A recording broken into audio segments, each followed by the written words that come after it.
This is Secret Life of Symbols.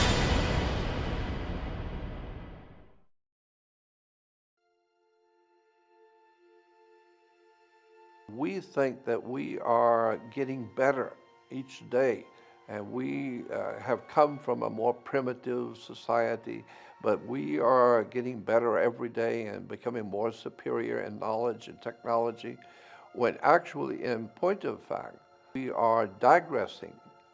We are moving away from what we were thousands and thousands of years ago. And I am of the opinion that our history has been vastly changed, and so that we don't really know the history of mankind on this earth. We are finding that there are temples on the ocean floor, pyramids, Machu Picchu, Chichen Itza, incredible structures of temples and knowledge which is displayed about the universe, about astrology, and the astronomical truths about the universe. The ancient, truly prehistoric and ancient people, they knew all about it. We're trying to catch up today to what they knew tens of thousands of years ago. We are finding everything that we think we know. It's already been here tens of thousands of years ago. There was a higher life forms on this earth than we are. I have a vision of, from the ancient world, were not what we would refer to as humans. I think that they looked like us maybe, or in some ways like us. They were far superior. The people, whoever they were, that built the Great Pyramid of Egypt, had an extraordinarily brilliant understanding of the earth, of our solar system, of the galaxy we are in, and all of the esoteric and profoundly important knowledge about life and the spirit of man and where we've come from and where we're going. And so it all implies that there was a far higher civilization all around the world. And the best science we have today are admitting that we're just trying to catch up with what the ancient peoples already knew. These ancient, brilliant builders and teachers, they didn't grow into that. They came in fully developed. When you look at Egypt, Egypt as a classic example. If you go to the very beginnings of Egypt, it came in as an extraordinarily brilliant society of builders and knowledge, and then eventually devolved into what Egypt is today. But there was a time when Egypt was in its prime when it was founded. So it didn't kind of work up to, as we say, we're working up to some kind of a wonderful future. But Egypt didn't do that. It came in at its pinnacle. How is that possible? The only way it's possible is because when whoever this was that we call the ancient Egyptians, they were not of this world to start with. They came here knowing all that we still are trying to find out. So it implies that they were not from here. They came in fully understanding the whole universe. And they were able to do things with their temples and with the way that they laid out the pyramids. They knew things we didn't know, and we still don't know. And we're still trying today. In metaphysics and in occultism, religion, we're trying to find the bottom line that the ancient peoples, they already knew. There is obviously a high science behind the life, period. And all of the best of the best in our human life, like astrology and alchemy and all of the other, what I call sciences. Others would say, no, they're just belief systems. No, they're sciences, because when you really look into them, you begin to see that they're telling you things that scientists are just now beginning to realize. There's a higher occult or hidden. The word occult simply means hidden. And so there's obviously a higher science or an occult science behind mankind's ability to contemplate the spiritual aspects of life on the earth. Lots of ancient people already knew what we're trying to find out today. We know that the pyramids, say in Mexico and Central and South America, along with the great temples around the world, were solar temples. They were the center for astronomy. And so the ancient peoples were not looking for spiritual answers as such.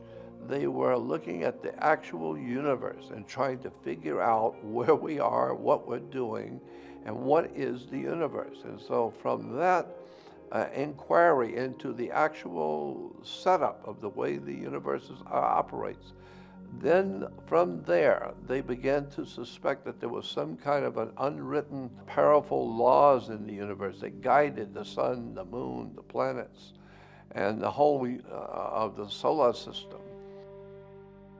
They start off scientifically just looking for answers to what we're doing here. What is this? And from there, they began to develop religions or philosophies, alchemy, astrology, medicine, and then human interrelationships. And then from there, you get into all the other metaphysical pursuits. And that's why today the world is half scientific and yet half spiritual. But the spirituality did not come first. There's the regular interest in how the world works. That's what the ancient peoples built those great observatories for. They just wanted to study the heavens. But in doing so, it didn't take long till around the world, mankind that was viewing the heavens for science began to suspect that there's something else going on here. And now comes the world of spirituality. As I said, the word occult simply means hidden. So there are many hidden sciences that the really bright people who are looking into these things know about. But generally speaking, the world of mankind is not really well informed about alchemy and about these sciences of spirituality. But that's growing now too. So people are beginning to wake up to the spiritual relevance to your life of spiritual subjects.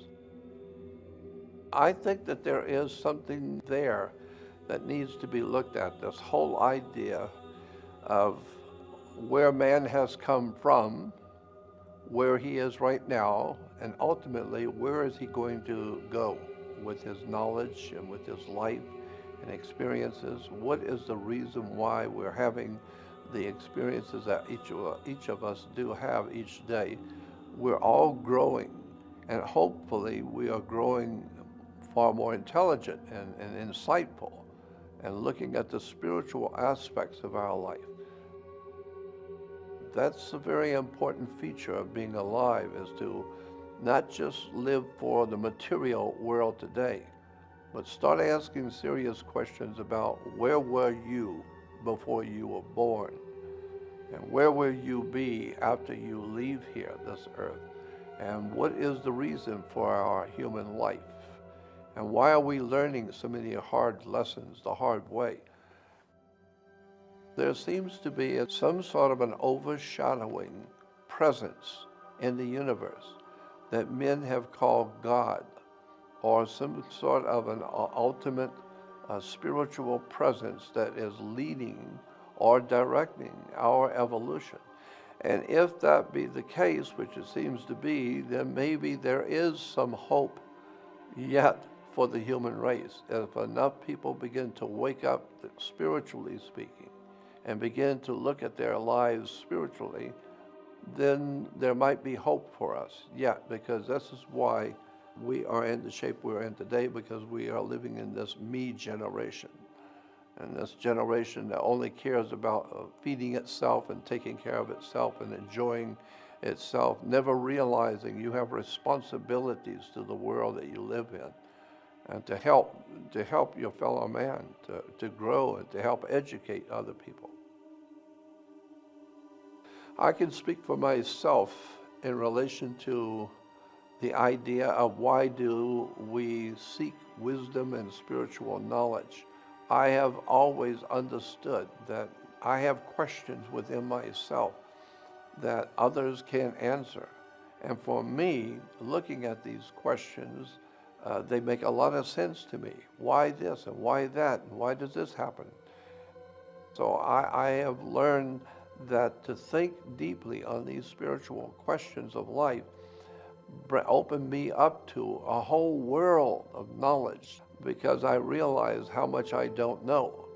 And I am also well aware of the spiritual implications of the laws in the universe around us.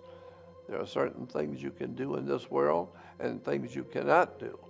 And you will pay a terrible price for doing the things you're not supposed to do.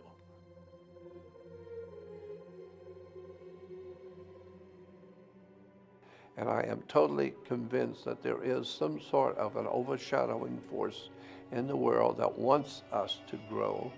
And this concept is even in Christianity, where you hear talk about good angels and bad demons and bad angels, implying that there are good forces, unseen forces out there, and then there are bad.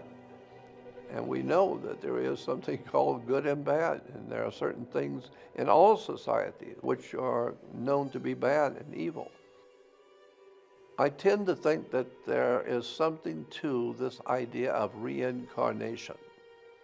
And the reason why is because it is pretty much agreed upon by so many of the ancient religions and philosophers and great teachers of the world.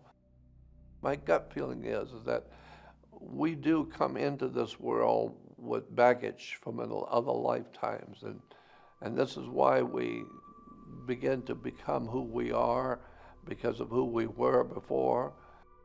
Another part of that story is that before we came and incarnated on this earth, that we chose a particular lifestyle, we're told and given to understand, and that we chose our own parents before we came here.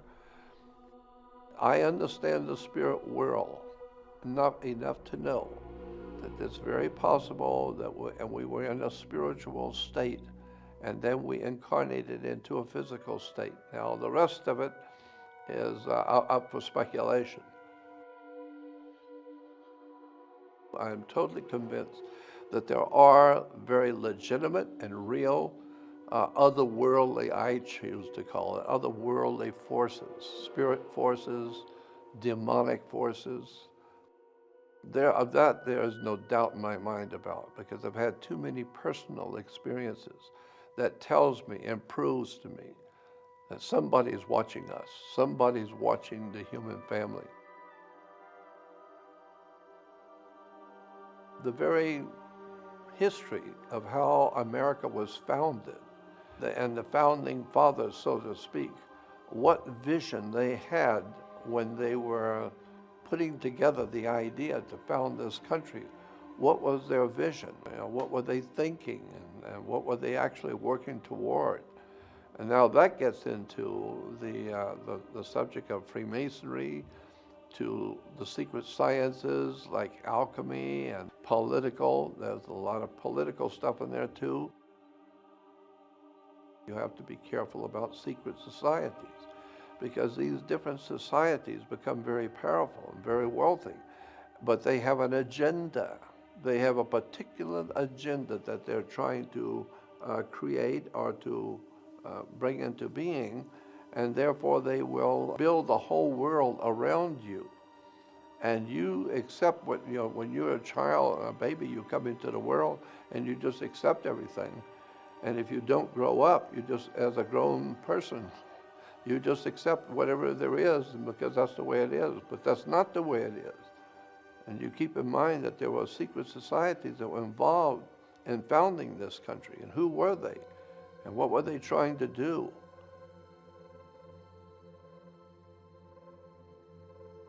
You have to know secret societies to understand why there are so many different symbols and emblems in Washington, D.C. and around the world. Because there's different groups, societies, that are working towards certain agenda, and they are putting symbols out that represent their agenda. We know that even in gangs, when you drive to neighborhoods like in Los Angeles, and there are scribblings on the walls of gangs, those symbols mean something. And if you're in a gang, you know what those symbols mean. They're telling you something.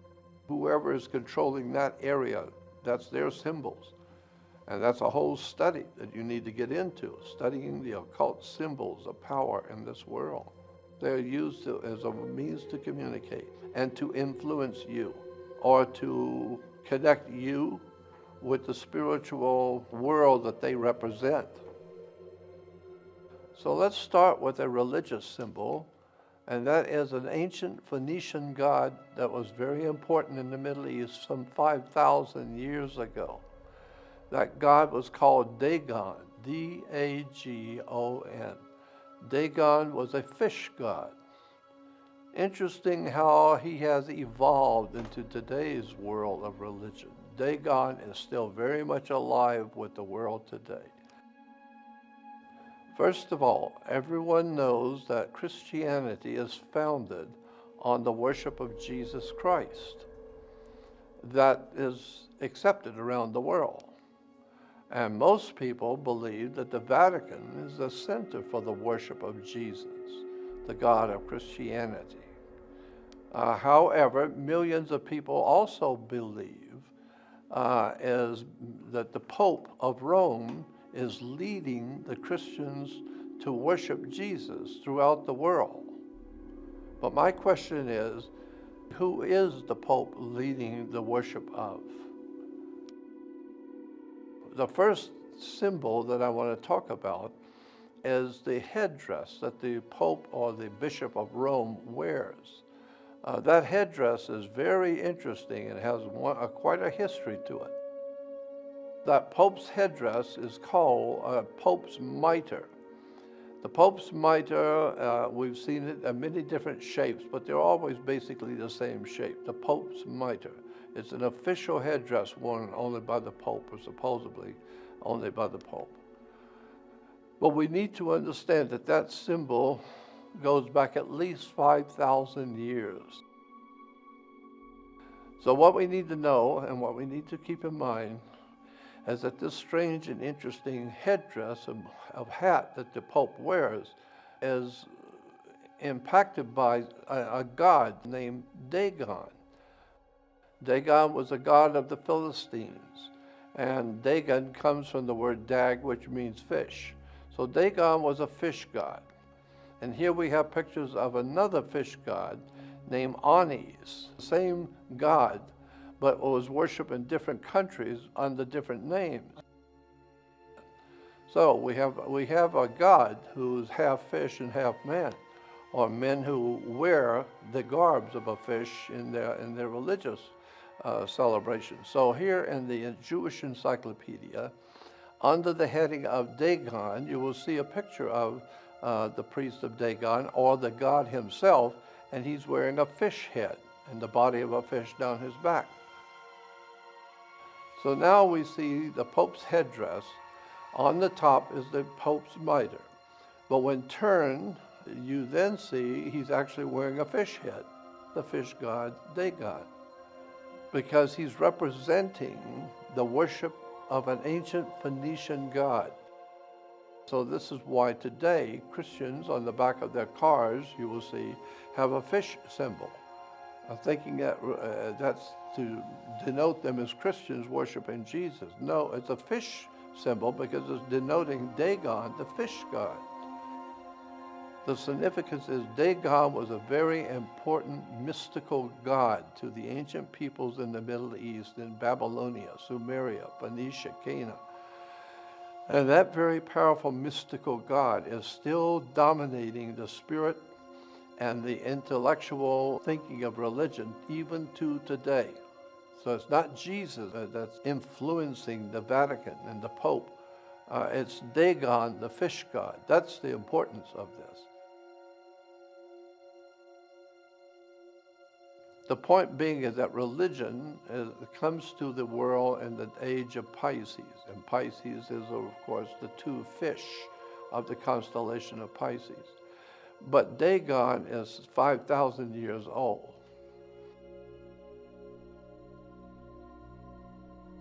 Another one of the symbols I find to be very interesting that's used quite often around the world today, but a lot of people don't know how it's connected to the religions of today, and that is a magic wand. Magic wands, we've heard in stories galore from children, from childhood days, about magicians who use a magic wand. Well, the magic wand is just what it says it is. It's some sort of a branch of a tree that has been consecrated and made holy by blessings from the priest, and now it has a magical quality that can do things that humans can't do. The Druid priests, they used the wood of a holly tree. They used Hollywood, and that's where we get the term today, Hollywood, and the magic of Hollywood. Today we have Hollywood, we have Mickey Mouse waving a magic wand. On the left side, we also have actual real magic wands as they are made today in Europe. And of course, orchestra leaders and orchestra conductors, they lead the music with a magic wand. A lot of people haven't thought about that, but that's what it is, a magic wand. So here we have a picture of Moses, where he is conjuring up the spirits in the universe with a magic wand. That's very interesting, Moses with a magic wand. In the ancient Roman Empire, the most important god at the height of Rome's power in the world was a god named Mithra. Mithra was a sun god. And according to the Roman explanation of their god, he was not only a sun god, but he did his miracles with a magic wand. Now here we have Jesus raising Lazarus from the tomb. And you will see that Jesus is using a magic wand. How many Christians know that all throughout Europe and around the world, Christian churches have Jesus working his miracles with magic wands? A lot of people don't know that, so we hear all about the magical things that Jesus was able to do, but here in the actual churches, we see that Jesus is doing his miracles with a magic wand. The importance of this is to point out that people do not realize that in Christianity, the understanding in the ancient world and in the medieval world was that these religious figures like Jesus were doing their miracles with magic wands. But it's actually legitimate, de jure, real magical system of controlling people's minds and directing their spirits and their hearts and being able to direct our civilization through magical symbols and magical words. Another symbol that I find to be very interesting is in Star Trek, there was a Mr. Spock. And if you remember, Mr. Spock was always giving a hand sign, and he was said to be a Vulcan. First of all, his hand sign was actually a religious symbol in Judaism, in which it was a blessing to the congregation in Judaism. It's called the Kohen symbol. This symbol is a Jewish blessing symbol. But where did it come from? It comes from the split hoof of a goat. It goes back to the split hoof of a goat because we're talking about the age of Aries, the ram, when the Jews were under the age of the ram or the Lamb of God. And so that's why today we call Jesus the Lamb of God, going back to the constellation of Aries, the ram. Niebuhr even said that he accepted that sign and used it, but because it was a sign from his rabbi, and he thought it was a very interesting symbol, so he just used it in Star Trek. I'm sure he probably knew the meaning of the sign, but that's where he said he got it from. Another subject which is interesting and very relevant today is a symbol called the fasci, or the fasces. On the back of it, on the back of an American dime, you will see a bundle of sticks tied together, and it has an axe head with it. That is called a fasci, and this is an ancient Etruscan symbol that was adopted by the Roman Empire to symbolize Rome's power. It's an old ancient Etruscan symbol, but it's very important to the Roman Empire. Rome said, ancient Rome's philosophy was, if it's just one stick, you can beat somebody with a stick, but it's not going to hurt them really. But if you got 2 or 3 sticks, now it's going to be a little bit heavier deal. But if you get 5 or 6 sticks and tie them together as one, now you've got serious strength. Now when you beat somebody with 6 or 8 sticks tied together, that's serious. And so then they put a hatchet head on it because an axe head always represented, in almost all the ancient cultures of the world, accepted that the axe head represented the presence of God. God was the great hatchet. He's giving you the axe. And so the hatchet head represented God, and the bundle of sticks represented a coalition of troops. So when Rome would go into to another country to overtake it, they would take troops from this group and troops from that group and put them all together. Now you've got a strong force. It's not just Romans. It's all kinds of other countries are with you. And so that's what we hear today when we hear the presidents talking about during the Middle East. They have a coalition of countries, not just America. We have other countries with us. It's a coalition. Coalition is another name for fasci, which is a symbol for world fascism, when you can get all the countries together and have them all, all doing the same thing, all of the countries marching to the same tune. Now you've got a strong military force. The fasci was usually carried officially behind Caesar. He would be in the front of the parade or whatever, and there would be what is called lectors behind him, and they would be holding the fasci, symbolizing Caesar's power over life and death. He is the man. He's the boss. And so the lectors would be standing on both sides of Caesar on the altars when Caesar was speaking, holding those fasci, so that the Roman people know he has the right to life and death. So here you'll see in World War II with Mussolini on the left, and his symbol for his government, a fasci. Well, of course, he's Italian, and that goes back to the Roman Empire. And so here we have a Nazi, as you'll see, the swastika and the Nazi eagle, like the American bald eagle. But you'll see the 2 fascis on each side of the swastika. This is because Germany was in league with Italy during the Second World War. Mussolini had in mind to do the same thing Adolf Hitler wanted to do, was to create a new world order. And so Mussolini saw that new world order as being Catholic, as to be Roman, while Germany saw it to be German and not Italian. But the two together, I suppose they figured they'll work that out once they take over the world. Well, Mussolini actually, according to history books, actually thought of himself as Caesar. He saw himself in his position of power at the time of the Second World War as Caesar of the ancient Roman Empire, and therefore it would be right that he would pick the symbol that Caesar used to show his power. And so that's why the fasci became so fashionable in Italy. But the 2 fascis you will also see on the wall behind where the Speaker of the House sits when the President's making a speech. The United States has secret societies in their government, and behind the government are very powerful secret societies that see itself, these societies see themselves as the promoters and to generate a new world order.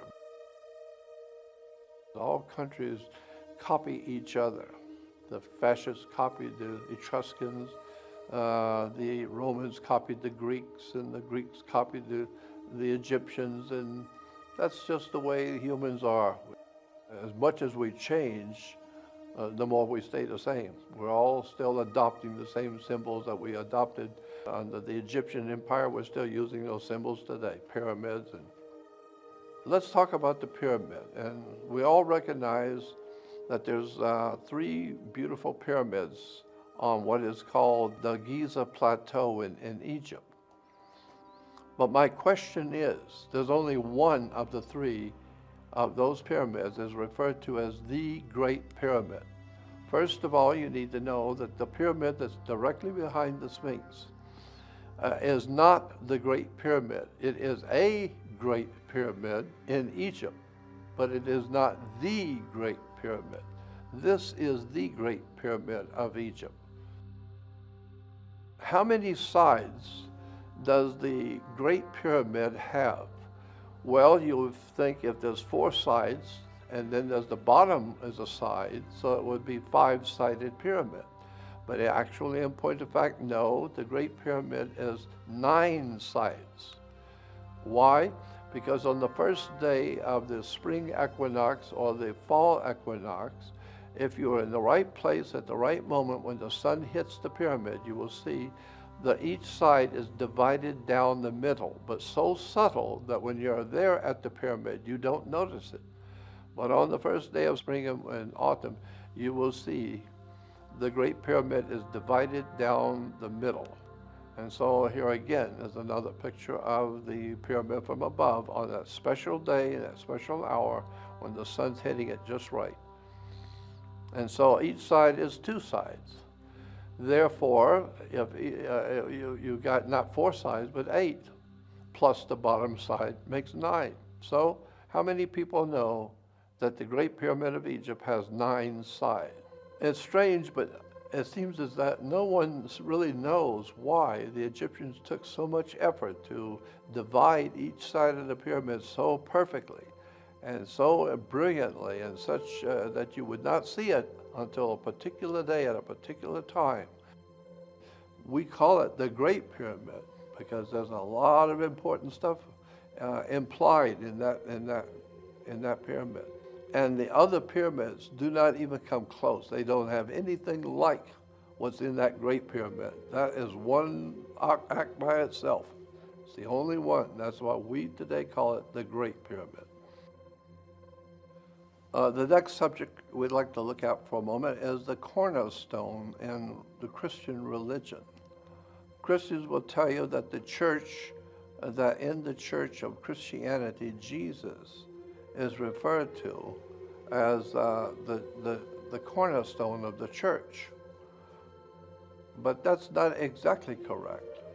The actual scripture says that he's not the cornerstone. It says Jesus is the chief cornerstone.